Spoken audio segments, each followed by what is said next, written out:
thank all of you who I recognize already for being here. And I hope that I have something that would help. Is that okay for you, Doug? That's fine, I think, Alrighty. I'm sure. Yeah. I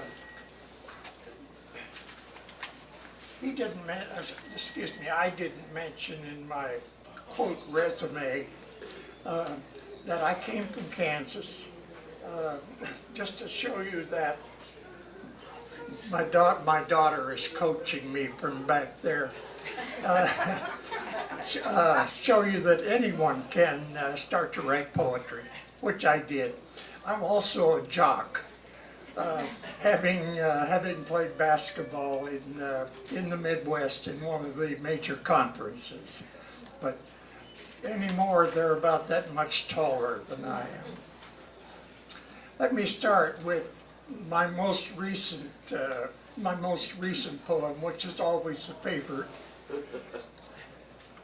And I called it Tribal Thoughts. Hello, stranger. You're different from me. Go away. Your skin is darker than mine. Go away. Your heavy beard, your strange beliefs in God, your sexual beliefs, go away. I should feel safer now. And I'm alone. I feel threatened somehow, and I react in fear. Hello, stranger. You're different from me. Welcome. I can learn from you. You may broaden my world in ways that I cannot see alone. My trust in your kindness allows me to share. Know that we are more alike than we are different. Together, we may improve our lives. Welcome, stranger.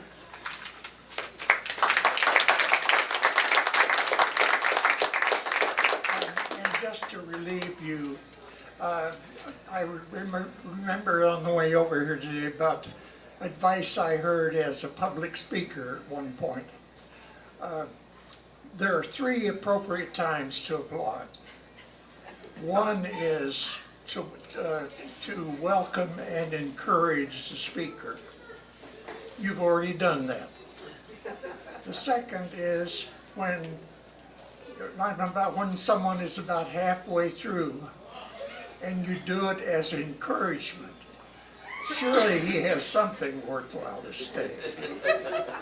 And the final one is, at the conclusion, you applaud again in relief that he's finally through.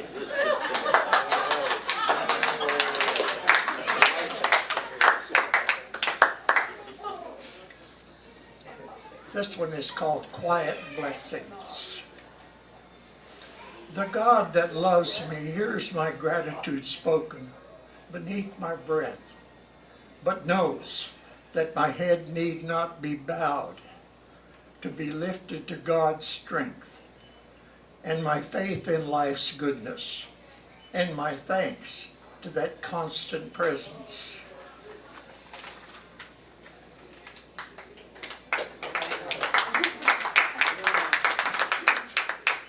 This one is Poet in Retreat. And by the way, I edged into poetry from prose, but to begin, sometimes things go from bad to worse as I venture thought to written verse. The words so lovely in my mind don't translate well in scribbled line.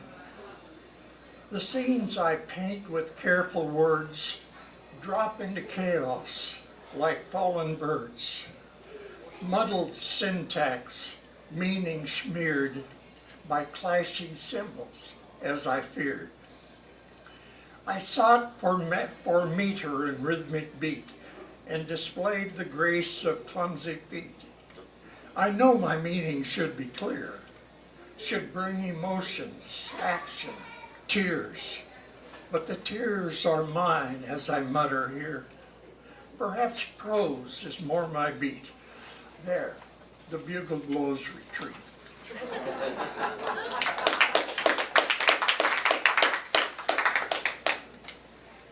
Finding magic.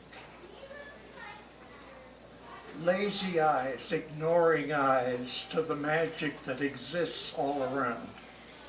There's no denying that it exists as it surrounds us in all its forms. The laughter in a child's eye, the surge of love that molds around me, the simplicity of a shy smile that can cause a burst of emotion, the sudden sight of that golden orb, the moon breaking over distant hills.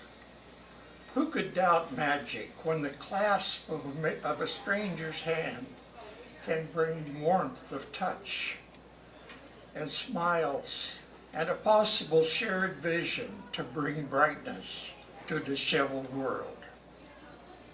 Let us not search, desperate for magic, but relax and let it simply be and appear in the tension that may infuse our lives.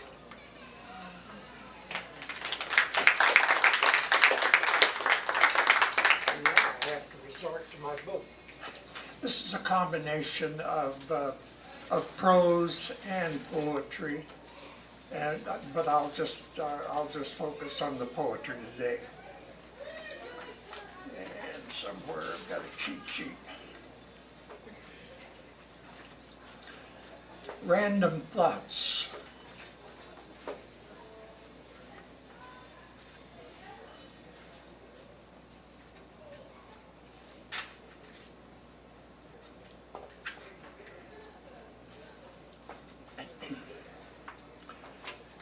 To find the beauty in simple things, the love in another's eyes, or hear the music in wind and stream, that is the magic in living.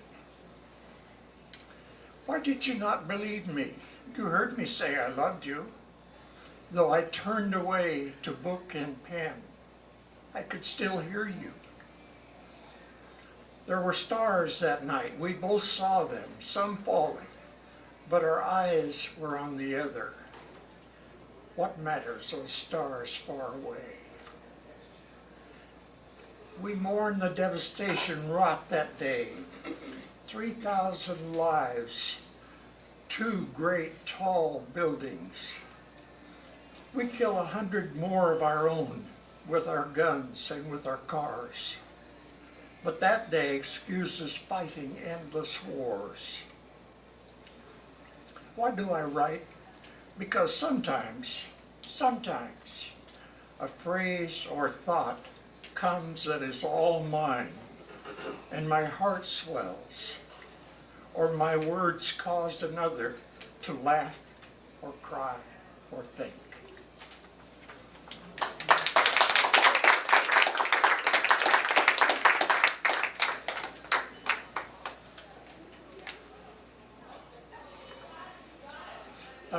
I said I came from Kansas, and this one is entitled Dust Bowl.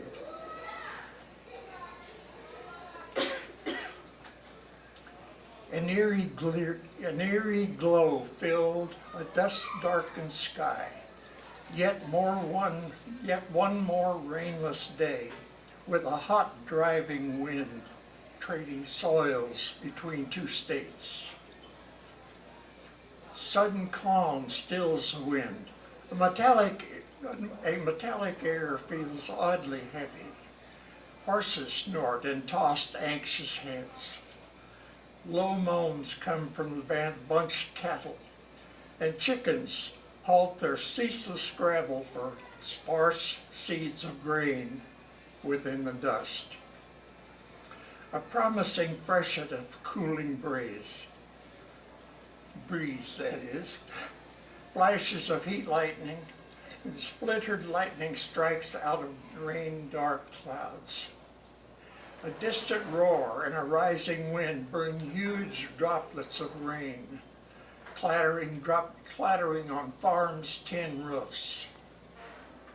Quickly past, the storm left only momentary cooling, drying divots from rain beads in the dust, and the chickens searched anew. Okay, it's time for for the mid-break.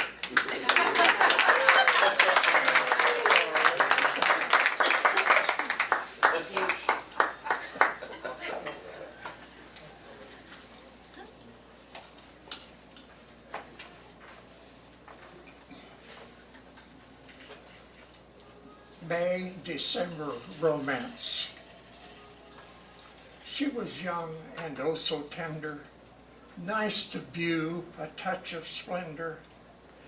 Friends asked what in off debate she saw in such old reprobate. They pondered how to guide her fate, to cause this romance to abate. There is no way you can relate. Your life, they said, is so sedate.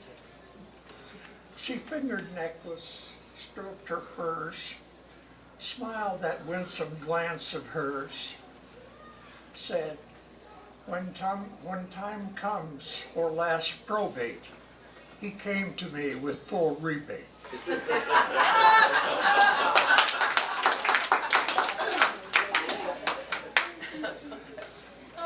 Hunger pangs, which most of us who write, who photograph, who paint, feel. And I lost my place, 96.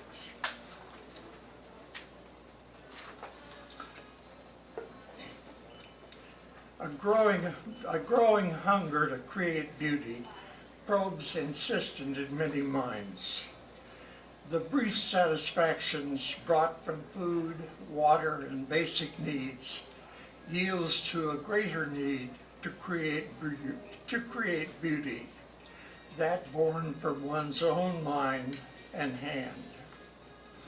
Nature has always created beauty, gratefully viewed by some, simply accepted by others as their due. Admire those persons who create art in memorable works of music, or those who place daubs of paint, bringing their vision to life on canvas. Admire as well, or more, those persons who find beauty where others do not. Seeing patterned symmetry in desert sand, where others see only heat and desolation. Who nurse anticipation for the desert flowers, await to display blossoms with spring's rain. Castles have always floated in the air, drifting lazily in wait for that dreamer to envision them real in mind and construct the foundation to support, make them whole for others to see. Those who do not see beauty do not see castles in the air.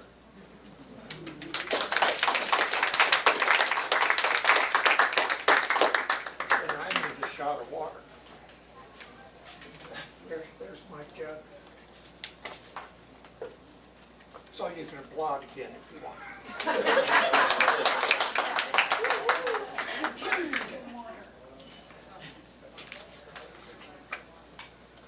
And I'll read one or two more. This one is Flower Talk.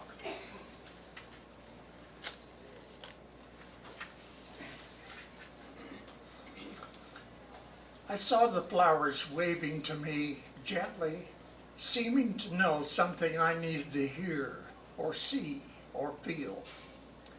But they could only speak, and I could not hear the language of flowers. I could only wave back and tell them softly, "You are so beautiful." For all things need to know, to hear they have beauty, even in transient passing, like that of flowers.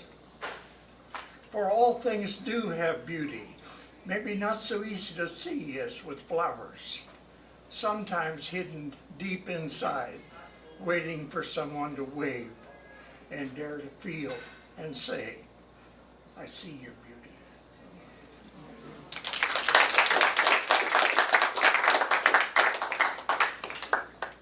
This last one resulted from an interchange between a fellow poet who I see every 2 weeks or so, and it's called I Love the Tuba. It resulted from a bumper sticker that she saw on the way over to my house. And the bumper sticker said, I love the tuba. It's a tuba that I love. It's deep and heavy sound, not enough mellow trombone sliding somewhere around. Let the flute soar truly high, lovely though it sings. Add a group of violins, rosin strumming strings. The raucous blare of trumpet with eighth and quarter notes and the resonance of cello might also get your votes. But trust, my friend, the tuba, ever sturdy in its place, a constant source of volume to provide a solemn bass.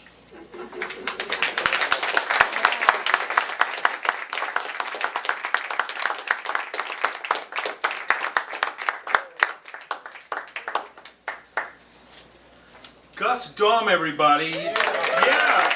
Thank you very much, Gus. That was wonderful. You started writing in your 80s. Wow. That's impressive.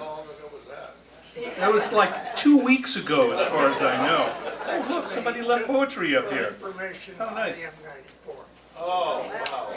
Is this yours, Gus? Is this yours? That's okay. Maybe I'll read one to you. Anyway, that's our two featured poets. We have a 10-minute break now. You can get a little munch over there, some coffee over at our Starbucks. We're going to be doing the open mic here in just a few minutes. If you haven't signed up, there's a sign-up sheet on the table over here. And remember, these people would love to sell you some of their books. So speak to our wonderful readers today.